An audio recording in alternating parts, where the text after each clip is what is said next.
I want you to try a little thought experiment with me today. It's a bit stressful, so bear with me here. Oh boy, I'm ready. Okay, so imagine you have a dinner date with your partner at 7 p.m. Mm-hmm. But you also promised your boss you would finish a massive project by 8 p.m. And then your best friend is calling you with an absolute crisis at 7:15. You know that feeling, right? Oh yeah, absolutely. That tight sensation in your chest where you were just trying to be three different people for three different people all at the exact same time. It is basically the universal feeling of modern burnout. It's the fear that you're going to drop one of the spinning plates and the whole show will just come crashing down. Exactly. Now take that anxiety, multiply it by about 1,000,000, and sustain it for years. Imagine you haven't just double-booked an evening. You have double-booked your entire existence. Right. You have 2 husbands, 2 houses, 2 wardrobes, 2 entirely different personalities, and neither side knows the other exists. Until one day they do. Or rather, until one day, poof, you just vanish. And that is where the nightmare really begins. Because usually when someone disappears, there's a grieving family left behind. Yeah, tragic situation. But in this case, there are 2 grieving widowers, both mourning the exact same woman. And neither realized they were sharing her until she was already gone. Which is just a staggering premise. It really is. It absolutely hooked me. So today we are doing a deep dive into the novel Two Dead Wives by Adele Parks. And I have to say, just looking at the stack of notes and the research we have here, this isn't just a standard thriller. Yeah, definitely not. It feels like a master class in the psychology of deception. It really does. And it's worth noting right up front that Two Dead Wives is technically a sequel. It follows a book called Woman Last Seen. But having looked through all the source material, you absolutely do not need to have read the first one to get completely lost in this one. It stands on its own. It stands on its own 2 feet because it shifts the focus entirely. It is not just about the crime anymore. It's about the fallout, the aftermath. And the central tension here is just delicious. We were talking about a woman named Kylie Gillingham, though I guess depending on who you ask, she is also Lee Fletcher or Kai Jansen. Yeah, she's a chameleon. She is a bigamist who was exposed, and just as the walls were closing in on her, she disappeared. And our mission today is to really unpack the layers of that disappearance. Yeah. We aren't just going to recount the plot beats. We want to understand the why. The psychology behind it. Exactly. Why do people live these double lives? What is the psychological toll? And honestly, we really need to talk about the perfect storm of coincidences that turns this specific investigation into an absolute labyrinth. Plus, I know we are going to get into the sociology of it all later. There's this fascinating thread in the book about how society views quote-unquote difficult women. Like, at what point does a victim become a villain in the public eye? That is a huge part of the narrative, but let's start where the investigation actually starts, the scene of the crime. Or I suppose the scene of the absence. The vacuum, yes. The book opens with the sentence, "There is no body." Which, from a forensic and legal standpoint, is pretty much the worst possible start for a detective, right? Oh, it's a nightmare. If you have a body, you have a story. You have a time of death, a cause of death, a location. Without a body, you just have a giant question mark. But the setting itself does tell a story here.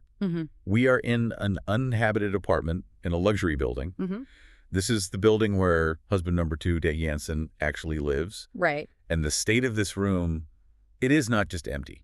It is deeply disturbing. It screams of desperation. The police arrive and they find a hole in the wall, presumably from someone trying to literally break through to a neighbor's apartment. Wow. And they find debris on the pavement outside, things thrown out of the window just to attract any kind of attention. And the detail that really stuck with me from the source text was the receipt. They find a receipt for cable ties and a bucket. It is chilling because it is so banal. Yeah. You can buy those things at any hardware store on any given Tuesday. But in the context of a locked room with a hole battered into the wall, that receipt implies restraint. It implies a hostage situation. It implies waste management. It implies that a human being was kept there like an animal. So the police theory is pretty immediate here. Violent abduction. Yeah. They think she was chained to the radiator. But because she isn't there now, the investigation effectively splits in 2 directions. And this is represented so perfectly by the 2 detectives working the case. Yes, we have DCI Clements and Constable Tanner. And this isn't your typical good cop, bad cop routine. No, it's like humanist versus algorithm. I love that description. Let's talk about Tanner first. He feels like the guy who just watches way too many cop shows. Oh, absolutely. Tanner is young, he's impatient, and he sees the world in binary. Black and white. He wants the confession. He wants the big, dramatic gotcha moment. The TV moment. Exactly. To him, the husband is always the killer. It's Occam's razor, right? The simplest explanation is usually the right one. Which is hilarious in this specific case, because it's always the husband is a completely useless theory when there are two of them. Which husband, Tanner? Yeah. Which one? Right. Tanner views murder as almost glamorous. He is chasing the adrenaline high of solving it. But then you have DC Clements. She is a completely different breed of cop. She's seasoned. She's a feminist. She is weary. She knows that murder isn't glamorous at all. It is messy, it's sad, and it's usually just pathetic.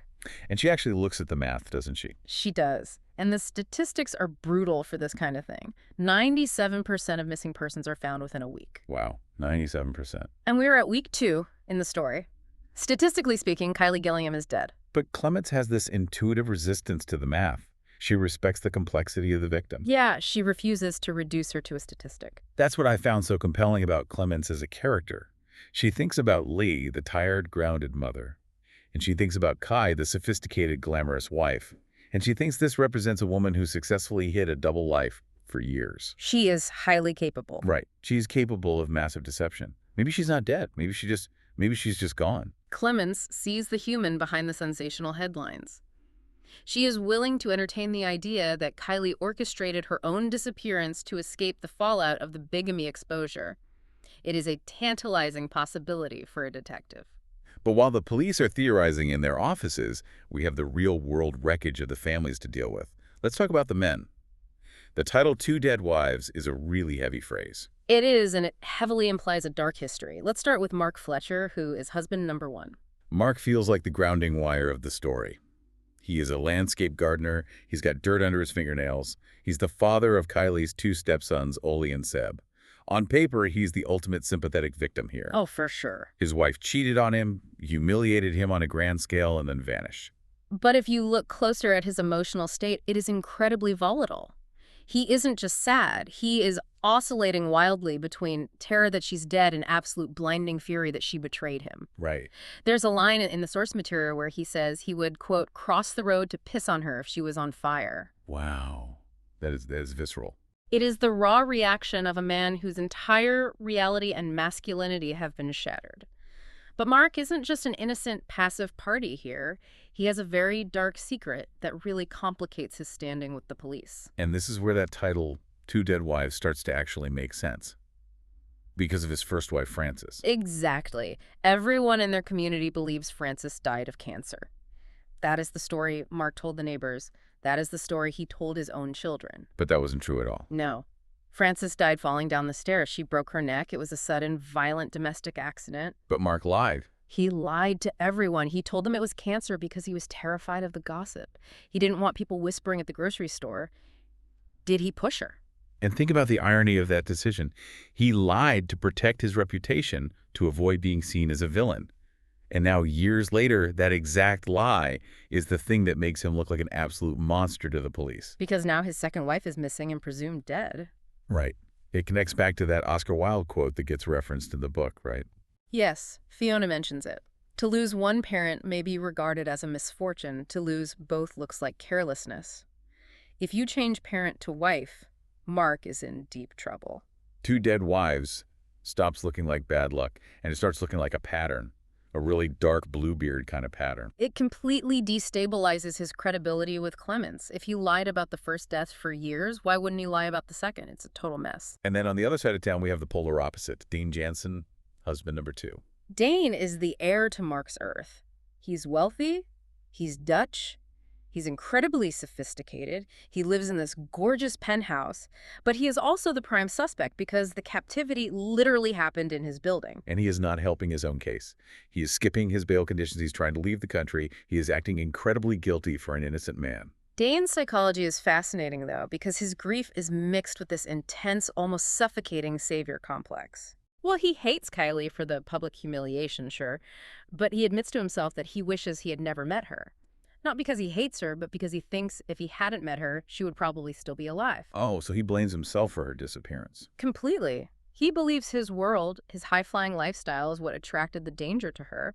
He thinks if she had just stayed with the humble gardener, she would be safe. But despite the anger, he also loved her intensely. It really seems like both men are mourning an illusion, though. They didn't mourn the real complex woman. They mourned the highly curated version of her that they wanted. That is the absolute key to understanding the bigamy in this story. We can talk about the crazy logistics, the spreadsheets she used for dinner parties, having separate phones, the sheer exhaustion of it all. Just the scheduling alone gives me a headache. Right, but the psychological component is that Kylie was aggressively compartmentalizing herself to fit their specific needs. For Mark, she was Lay. She was conscientious, maternal, reliable, the weary mother. And for Dine, she was Kai. Elusive, sexy, independent, sophisticated. It reminds me of that famous cool girl monologue from Gone Girl, but multiplied by 2. She was mirroring exactly what each man lacked in his life. An expert commentary on this really suggests that is exactly why she did it. It wasn't just for the thrill of the deception. It was because she fundamentally couldn't reconcile those disparate parts of herself. She couldn't be a weary mother and a glamorous vixen in the same house. Precisely. Society doesn't leave a lot of room for that duality. So she built 2 entirely separate houses to contain the 2 halves of her personality. Which is such a tragic way to live when you really think about it, being fractured like that constantly. But speaking of messy dynamics, we absolutely have to talk about the third wheel in this disaster. Fiona Phillipson. Oh, yes. The best friend. Or depending on how you look at the evidence, the understudy. This is where the story moves from psychological tragedy to straight-up soap opera real quick. Fiona was Kylie's best friend. But get this, she was sleeping with husband number 2, Dan, before she even realized he was married to Kylie. It is an absolute tangle of relationships. Yeah. And now that Kylie is missing, where is Fiona? She has inserted herself directly into husband number 1's life. Exactly. She is living with Mark, ostensibly to help with the boys. Okay, let's just pause and unpack that for a second. Yeah. She sleeps with one husband, and then when the wife goes missing, she moves in with the other husband. That is suspicious, doesn't even begin to cover it. DCI Clements certainly thinks so. She calls it a cluster of coincidences.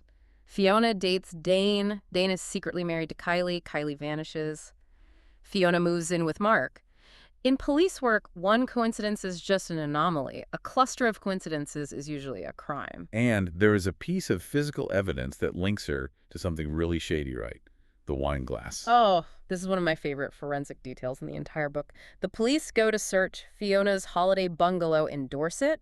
It is supposed to have been completely empty for months since the summer season ended. Right, nobody should have been there. But Clemens finds a glass of red wine sitting on the kitchen table. What's the significance? And it is still liquid. Think about the basic science of evaporation. If a glass of wine sits out on a table for 3 or 4 months, the alcohol and the water are going to evaporate entirely. You would just be left with a sticky, dry red residue at the bottom of the glass. Oh, wow. The fact that it is still liquid means someone poured it very recently. Someone was in that house. Science busting the alibi. I absolutely love it. It suggests Fiona isn't just a passive bystander watching this unfold. She is an active catalyst in this chaos. She really blurs the lines between being a friend and being a rival. It feels like she has always been waiting in the wings, and now that the star of the show has literally vanished off the stage, she's stepping directly into the leading roles. So we have the angry husband with a secret violent past, the wealthy husband fleeing the country with a savior complex, the duplicitous best friend with the fake alibi. It is a classic whodunit setup. Except for one massive game-changing detail that flips the whole narrative. No twist. While everyone is out looking for a body or suspecting the husbands, Kylie Gillingham is alive. This is exactly where the book shifts genres for me. It stops being a standard police procedural and it becomes full-on psychological horror. Kylie is not chained to a radiator in a dungeon. She's not dead in a ditch. She's living in a cute little cottage near the sea with a man named Kenneth Jones. But the catch is she doesn't know she's Kylie. The amnesia plot. Now look, often in fiction, amnesia is a bit of a lazy plot device. Yeah. And I bumped my head and forgot my name, so let's start over. Right. It can feel cheap. But here it is used to explore something much darker and much more realistic. Gaslighting. She believes because she has been relentlessly told that she is Stacie Jones, Kenneth's daughter. And we really need to talk about Kenneth Jones. because he is honestly one of the most disturbing villains I have encountered in a very long time. He isn't a sexual predator in the traditional sense. He's a former GP. He's just an old man. Which almost makes his actions creepier because he seems so harmless. Is- He found Kylie washed up on the beach. This references the end of the previous book where she fell into the freezing sea. She had genuine severe head trauma, and because she happened to look like his real daughter Stacie, who ran away, he decided to simply overwrite her. Overwrite. That is such a chilling word for it. But that's what he does. He tells her she is Stacie. He tells her she is recovering from a severe drug addiction and a terrible breakup in Paris. And that false narrative perfectly explains everything she is physically feeling right. Yes. It explains her confusion, her lack of memory, her physical weakness and tremors. He uses her extreme vulnerability to construct a completely new, airtight reality around her. And Kenneth, the really scary part is he thinks he's the good guy in all of this, doesn't he? That is exactly what makes him so terrifying. He isn't twirling a mustache, tying people to train tracks. He has genuinely convinced himself he is a savior. He knows who she really is, though. He's seen the news. Well, oh, he knows. He has read the papers. He knows the whole country hates the bigamist wife. So he rationalizes his kidnapping as this noble act. He thinks, the world hates you, but I love you. I am saving you from prison. I am saving you from the mob. It is just a profoundly twisted form of grief. He is filling the gaping hole left by his real daughter with a stolen woman. Exactly. It is ultimate self-preservation masking as altruism. But for Kylie or Stacie, as she thinks she is, it is a waking nightmare. The source material goes into such great detail about the sensory experience of this captivity. Yes. The clothes she has to wear. It's brilliant writing. She is wearing Crocs and oversized vintage t-shirts. And for a woman who was Kai, the woman who lived in burnt orange silk dresses and designer heels, putting on Crocs, must feel like actual torture. It creates this visceral cognitive dissonance. Her mind is saying, I am Stacie, I like comfort, I chose these clothes. But her body is violently rejecting them. She feels physically wrong in her own skin. She hates the smell of the house. She hates the shoes. Her subconscious is screaming at her that this entire life is a lie. And you just can't simulate a life perfectly no matter how hard you try. The cracks inevitably start to show. She doesn't remember the neighbors when they wave. She doesn't remember the family anecdotes he tells her about her own childhood. And that leads directly to the unraveling. Mm.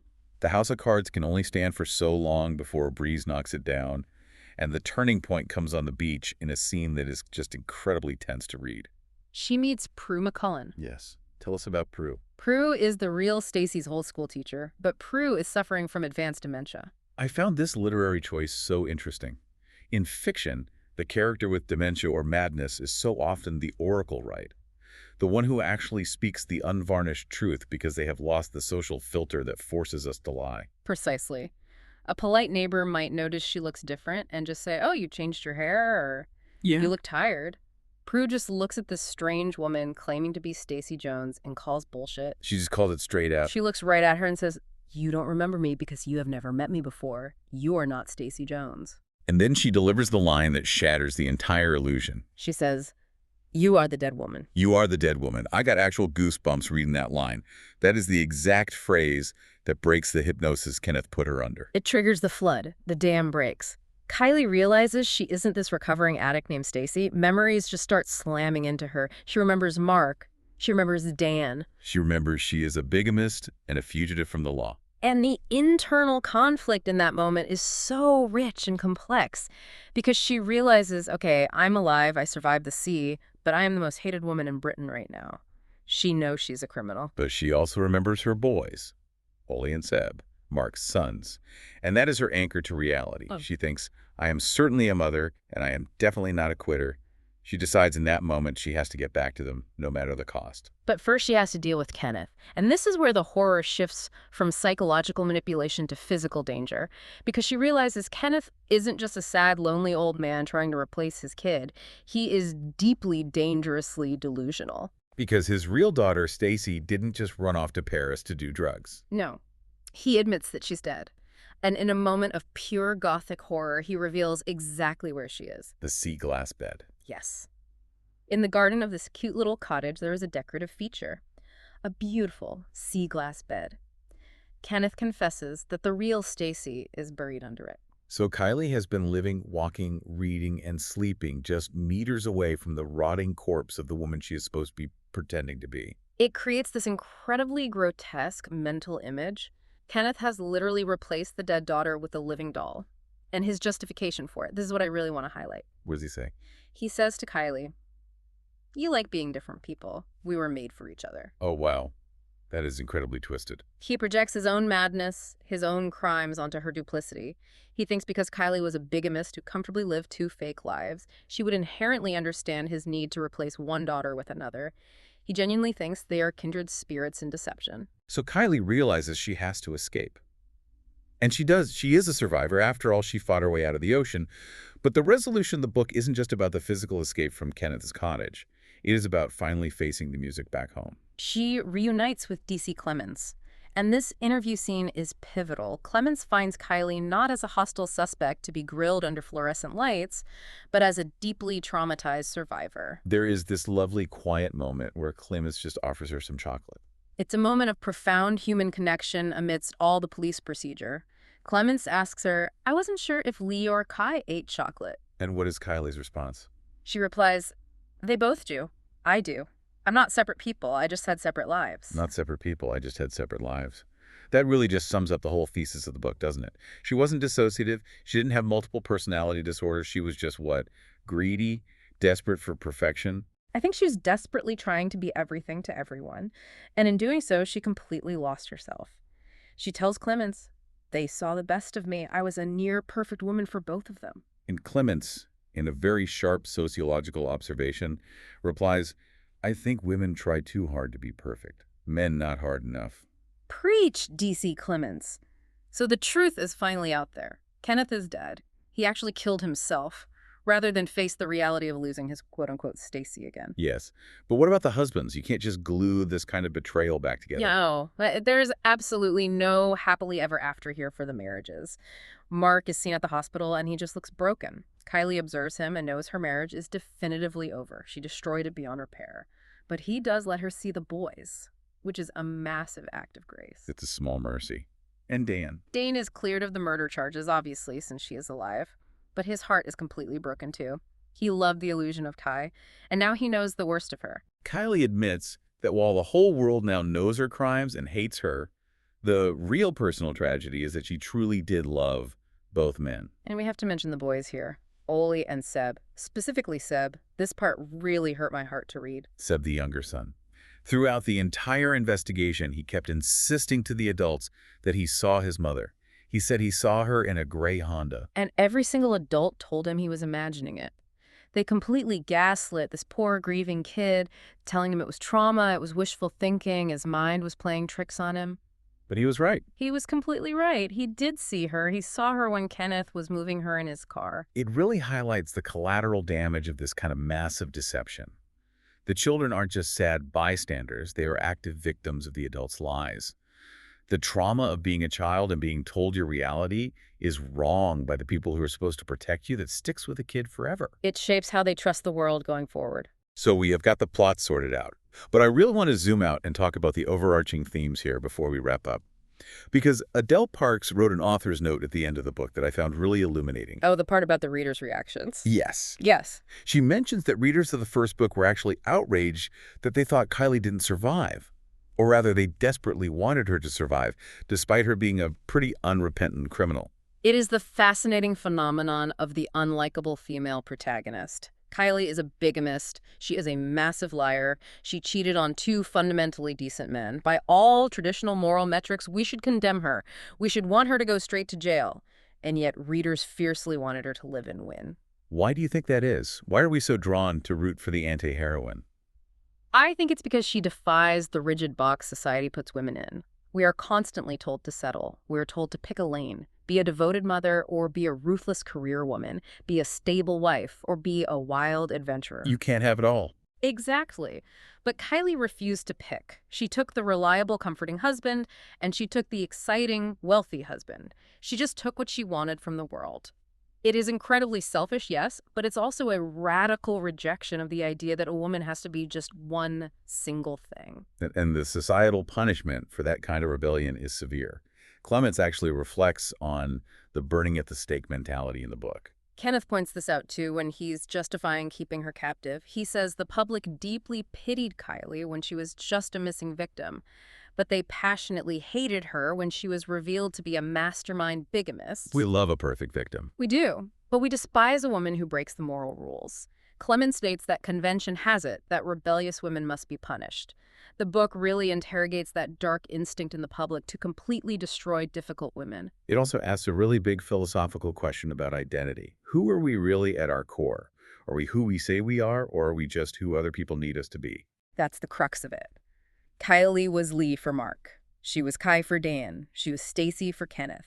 In every single case, she molded herself like clay to fit the man's specific desire. The tragedy is that she only really figures out who she actually is when she is violently stripped of all those personas, when she is just Kylie the survivor standing on the beach. Two Dead Wives really delivers on the promise of that first book.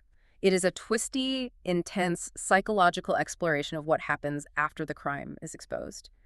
It's a story about survival, the fragility of memory, and the elaborate lies we tell ourselves just to keep going. And it serves as a stark reminder that the truth is rarely pure and it's never simple. Never. If you want to experience the full tension of those Stacie Jones chapters, which I promise you are genuinely claustrophobic to read and see DC Clements in action, you really should pick up Two Dead Wives by Adele Parks.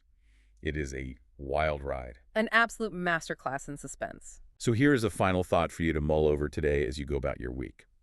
We all wear masks. Work you is definitely different from home you. But if you were given the chance to restart your life as someone else with a completely clean slate, no past, no mistakes, no baggage, just a fresh start like Stacie Jones, would you take it? Or does the past always inevitably catch up with you? Oh, that's a very dangerous question to leave them with. That is what we do here. Thanks for joining us on this deep dive. See you next time.